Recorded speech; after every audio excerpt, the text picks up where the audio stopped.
Magunsa ka katong niagi wa pa ka nahilot? Mag-ana-ana. Oh. Ana. Ay, mong buhok ba? Karon kay pwede na ilaon. Oh, di na be duko daw be. Di tanaw na to makaduko na ba be? Oo. Kaduko. Sa una, dili ta maana. Dili maana. Layo ka ay. Sakit din kaayo tanan. Ya, kumusta man karon? Kung magtindog ka, pag tindog nimo. Oo. Wala na pa ka. Karon makatpaspas lang pagtindog. Pwede na siya. Pwede na siya. Apan gid siya.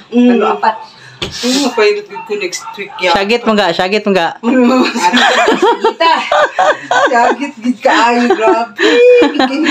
Di na ako kumagkuhan, exercise man ko mag-ana. Pero mabutang lagi nimong kamot dahil sa ubos, no? Oh, sa una dili nagyud matabang kay magkanang magmedyas ko. Oo. Muna di na kay ko sapatos karon kay sakit lagi kaayo magmedyas makalangan.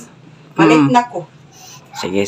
O turo ta tiwas ta i-rate pa nat. Pila na i-rate karon mo na manalo. Nana ko sa 7. 8 to ganina. 6. Nana ko sa 6. Okay, balik.